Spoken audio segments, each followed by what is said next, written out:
배나영의 보이스 플러스. 모플리 여러분 안녕하셨어요? 이번 주에는 어떤 책을 골라서 소개해 볼까 하다가 날도 덥고 해서 여행 이야기 한번 해볼까 해요.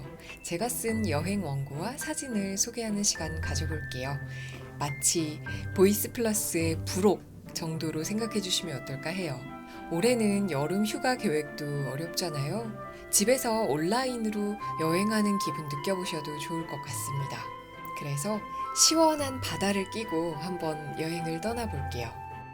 여름에도 은근히 서늘한 바람이 불어오는 곳, 강원도의 최북단, 동해안 드라이브의 끝자락에 고성이 있어요. 사람들의 발길이 잦지 않아서 언제 가더라도 평온한 시간을 보낼 수 있는 곳이에요. 바다와 호수, 아름다운 마을이 맞아주는 고성 여행을 즐겨봅니다. 한여름에 만나는 고성. 여행 작가 배나영. 시간이 흐르는 소리에 귀 기울이는 왕곡마을. 왕곡마을은 고려 말에 이성계의 조선 건국의 반대에 낙향한 함씨 가문이 은거하며 눌러앉은 마을이었다. 조선 초 이래 강릉 최씨도 이 마을로 합류해 집성촌을 이뤘다. 길지 중에 길지란다. 그도 그럴 것이 한 번도 전쟁에 휘말린 적이 없다.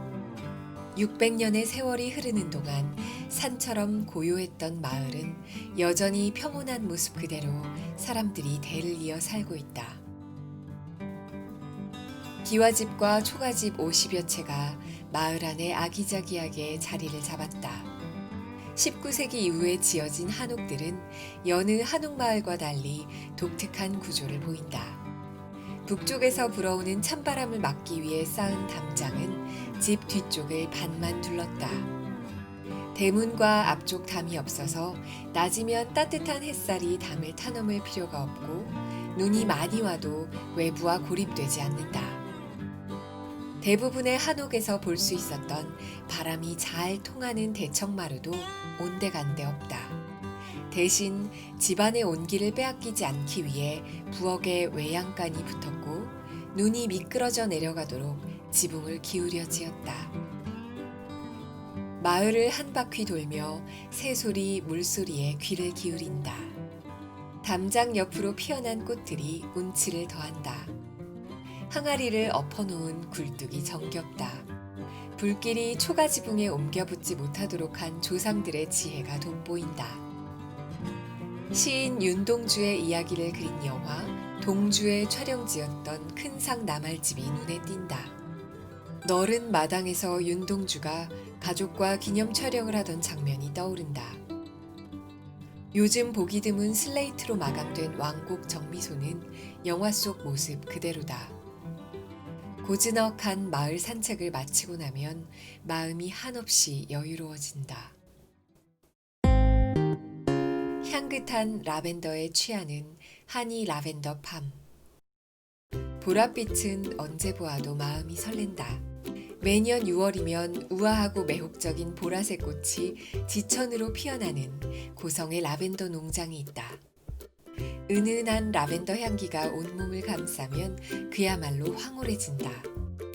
라벤더는 원래 여름 내내 꽃을 피우지만 하니 라벤더 팜에서는 보통 7월 초에 꽃을 추수한다. 7월 이후에 초록초록한 언덕도 매력있지만 이왕이면 꽃이 한창일 때 방문해보자. 바람이 불어 연보랏빛 파도가 치는 언덕에서 인생샷을 남기면 해외의 유명한 관광지가 부럽지 않다. 고성의 하니 라벤더 팜에서는 10년이 넘는 세월 동안 라벤더를 길러왔다.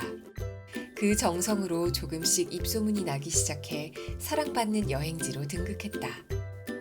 라벤더가 하늘거리는 언덕 옆에는 가슴 높이 깨의 호밀밭이 이어지고 붉은 양귀비 꽃밭 한복판에는 빨간 공중전화 부스가 상큼하게 서 있다.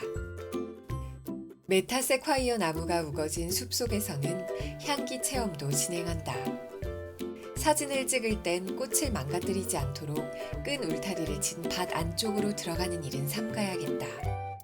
사진을 다 찍고 나면 시원한 라벤더 아이스크림으로 마무리해보자. 입안 가득 퍼지는 라벤더 향에 입꼬리가 절로 올라간다.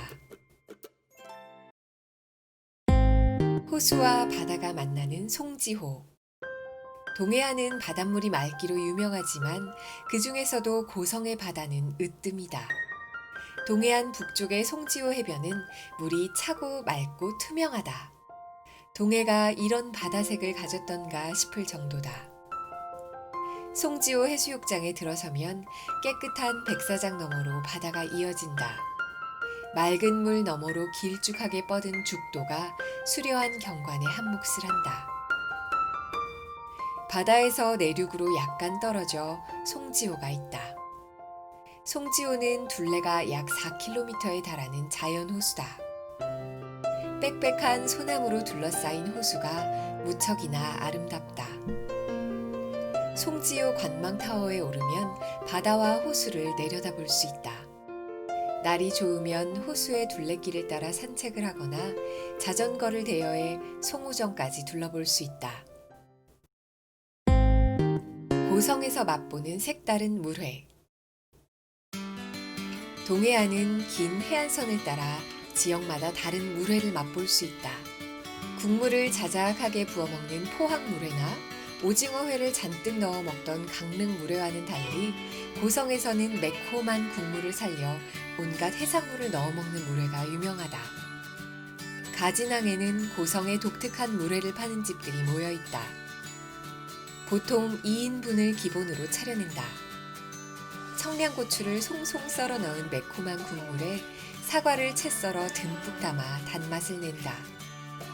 사각사각한 사과와 야채의 식감에 부드러운 가자미회, 오독거리는 해삼의 식감이 더해져 더 이상 말이 필요 없을 정도의 맛을 낸다.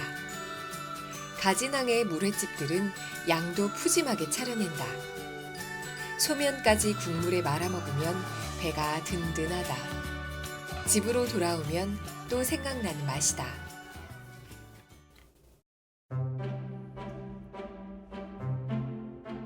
오늘은 한여름에 만나는 고성, 시원한 강원도 여행지를 몇 군데 소개해드렸는데요. 왕곡마을에서 동주라는 영화를 찍기는 했지만 영화 촬영 세트장이 아니라 실제로 사람들이 거주하는 마을이에요. 혹시 들러보실 분들은 마당을 공개하지 않는 집들이 있으니까 사진을 찍을 때 조심하셔야겠어요. 마을 안에는 주차할 공간이 없어서 마을 북쪽 편에 있는 작은 주차장을 이용해야 하는데요. 조용조용하게 둘러보시면 좋을 것 같습니다. 또 한이 라벤더팜 경우는 실외 공간이 넓어서 5월에 개장을 했어요. 방문할 수 있는 시간을 홈페이지에서 찾아보시고 가시면 좋겠고요. 라벤더는 원래 여름 내내 꽃을 피우긴 하는데 한이 라벤더팜에서는 보통 7월에 꽃을 추수한대요. 그래서 7월 이후에 가시면 보랏빛으로 피어있는 라벤더가 아니라 초록으로 물결치는 그런 언덕을 보실 수 있을 거예요. 그런데 작년에 갔을 때 좀 안타까웠던 것은 라벤더랑 가까이 사진을 찍고 싶으셔서 그 울타리를 넘어 들어가는 분들이 계시더라고요.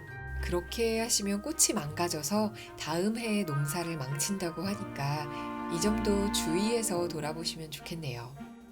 혹시 고성에 바다를 보러 가실 분들은 한여름에도 바람이 서늘하게 부는 곳이니까요. 바람막이나 겉옷을 한 벌쯤 챙겨가시는 것도 좋겠네요. 나들이를 마음껏 할 수 없는 요즘이죠. 그래서 저도 예전에 다녔던 여행 사진을 들춰보는 중인데요. 집에서 시원한 음료 마시면서 선풍기 틀어놓고 이렇게 온라인 여행 즐겨보시면 그것도 참 좋겠다 싶어서 오늘은 여행 책 대신 여행 원고 한 꼭지 읽어드려 봤어요. 다음에도 이렇게 진행을 계속 해볼까 고민 중인데요. 혹시 오늘 들으시고 여행 원고 읽기 좋았다고 댓글 남겨주시면 다음번에 제가 다시 한번 여행지 소개 준비해 볼게요. 뭐니 해도 건강이 제일이죠. 올여름 특히 덥다는데요. 장마 지날 때까지 또 더위 지날 때까지 시원하고 건강한 여름 되시길 바라요. 우린 다음 주에 만나요. 안녕. 배나영의 보이스 플러스